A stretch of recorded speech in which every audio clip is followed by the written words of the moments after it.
Today we celebrate the 75th anniversary of Kettering Assembly of God. Here we are in Dayton celebrating what God has done. It's more than a building, more than pastors, but it's about the people. The people of God that He's rescued, that He's called out, that He's sent out from this place. The amount of pastors and leaders and church followers and members and just people that gave their lives to Christ has been amazing over all these years. And we could see God's faithfulness in the whole thing. Friend, God's been faithful, and God's people have run after and sought after the presence of God. They wanted to be people of His presence. And we're going to celebrate today this story, this journey that our church has taken. It began all the way back in the book of Genesis when, sin entered the world and there was a separation of God and His people. And yet God wasn't satisfied with the separation, and the people longed to be with the presence of God and be with Him. And so God did something about that. What did He do? He sent His Son Jesus to this earth, and He walked upon the face of the earth, and people's lives were changed, and He saw the power and the wonder and the majesty of who our God was. And Jesus gave His life for you and I. Friends, that's what happens in salvation. We come to the realization that God loves us and He has a plan for our life. But the great thing was that story does not stop when the cross took place. The story of Kettering began even before the day of Pentecost in the book of Acts. Holy Spirit was poured out and He indwelled the people of God. And the story of God began to spread from there. But that story did not finish. Yes, there's 28 chapters in the book of Acts, but the story was not done at the end of chapter 28.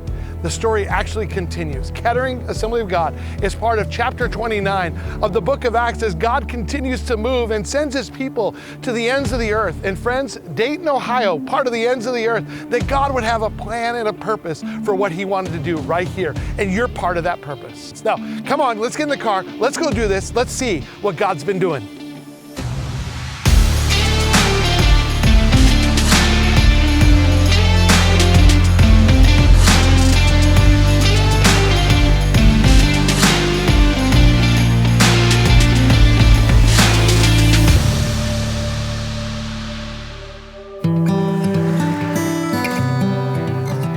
We're out here on 5th and LaBelle Street in downtown Dayton, and this is where it all began.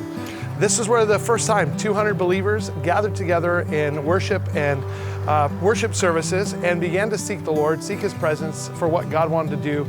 It was a culmination of multiple churches coming together, people that had left other churches, and they had a vision and a plan for what God was about to do in this city in Dayton. And this wasn't the end, but it was just the beginning. Now, this parking lot where we are was actually where the lodge was located. And the lodge is no longer here, but it filled this space. And like I said, 200 people gathered.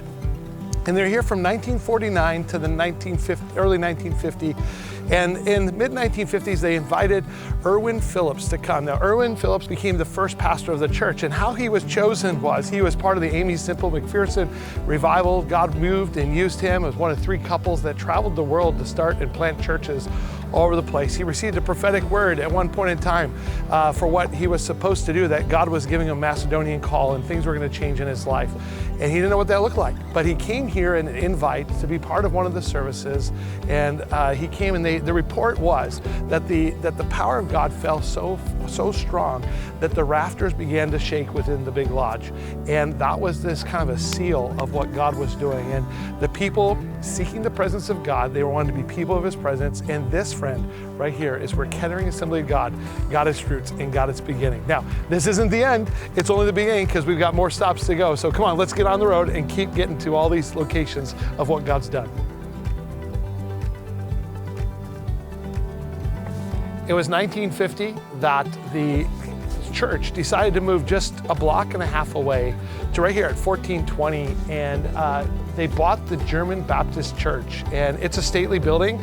It's definitely in disarray of where it's at today, but back in the day, the glory of what it was in this community. Stivers is just around the corner, beautiful homes all around, and this became the staple of the first place that Kettering Assembly of God purchased. Now, it wasn't Kettering Assembly of God at that point. It was called Calvary Tabernacle, and this is the start of really Erwin Phillips' ministry. There was a fire when they purchased it in 1950, and then in 51, after the renovations, they actually moved in and were able to dedicate the building and the property at that point to become the start of what we are seeing today and what God's done over these last 70 years. Now, Erwin Phillips stayed for a season, and they saw great prosperity and lots of people and their lives were really impacted in this place. In 1953, the church made a decision.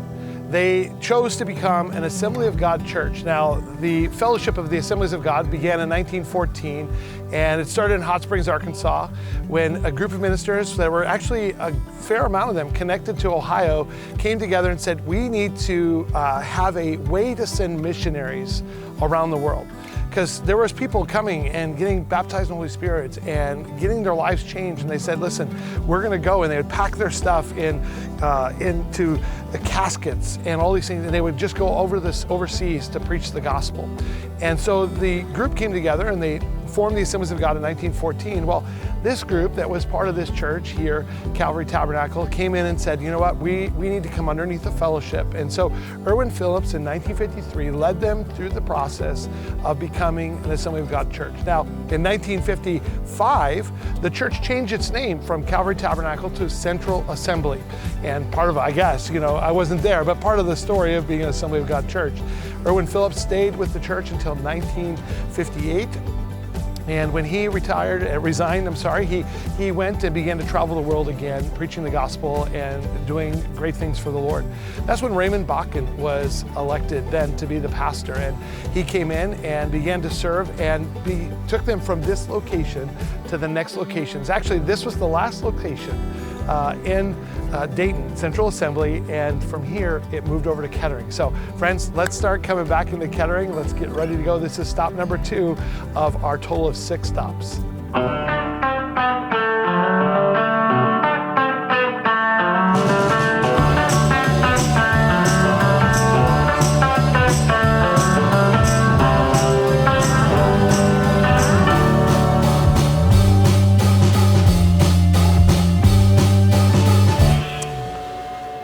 Well, welcome to Kettering. Here we are on the corner of Dawn and Colfax. This is where the church moved from downtown to their first stop in Kettering.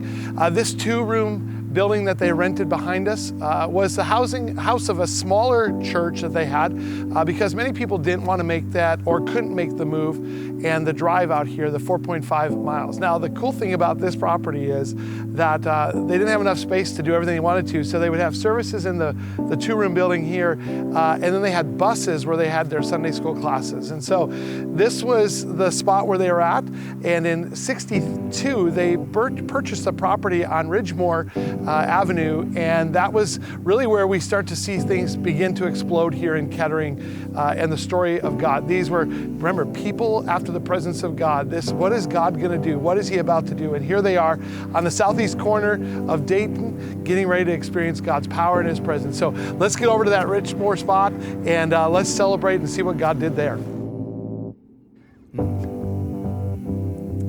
So here we are at the Ridgemore property, and this is really the transition of what begins to happen in the next season of what God was doing as the people of God were pursuing His presence. And they came here in '63 with Pastor Bakken, and they dedicated this 200-seat auditorium and space for what God was about to do. And this wasn't the end. And while they dedicated, they also changed the name to First Assembly of God.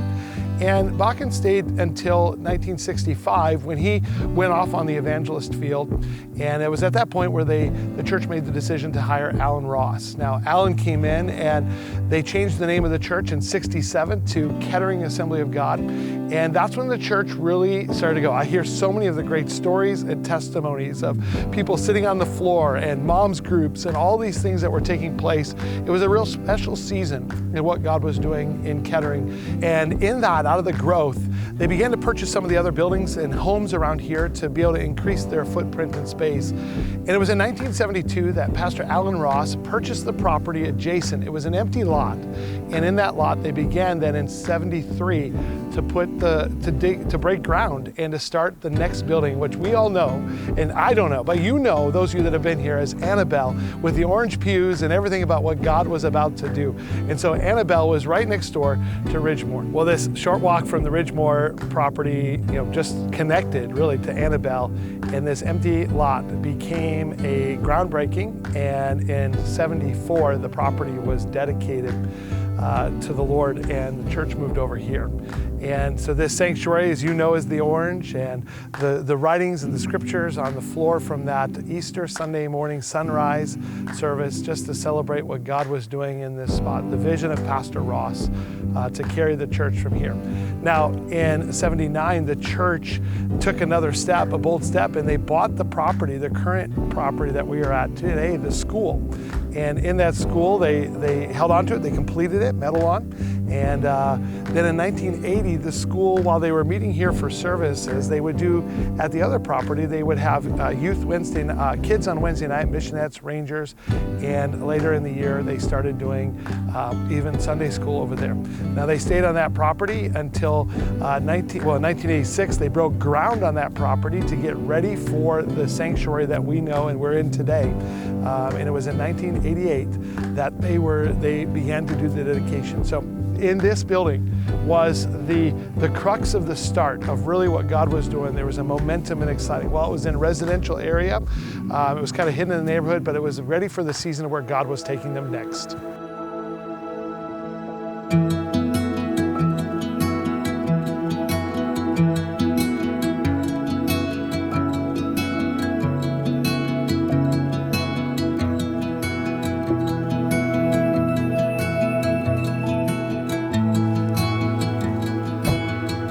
Welcome to Kettering Assembly of God's home for the last 36 years. 2250 East Troop Road. Pastor Ross, this was your vision that God gave you. And throughout the years, God has been faithful as the people have continued to pursue your presence, the presence of the Lord. And so God's been faithful all these years to this property, seeing the school, and then the sanctuary being built. God's been good. Well, it was 1988, actually March 13th, that the church dedicated this building and property, the sanctuary that we have here today for the last 36 years. God's been faithful to Kettering Assembly of God. We've seen so many people come and get saved and delivered over the years. And through this, some have been called to missions and pastors and leaders and all these things that have happened. Pastor Ross, this was the vision that you had. This was the thing that God was stirring in your heart. And in that season, it's what was needed by this church. It was known for their worship. It was known for the music. It was known for full Sunday school classes and all the things. This was a movement that was happening in Kettering Assembly of God as people were pursuing His presence. That was what it's about, right? People pursuing His presence.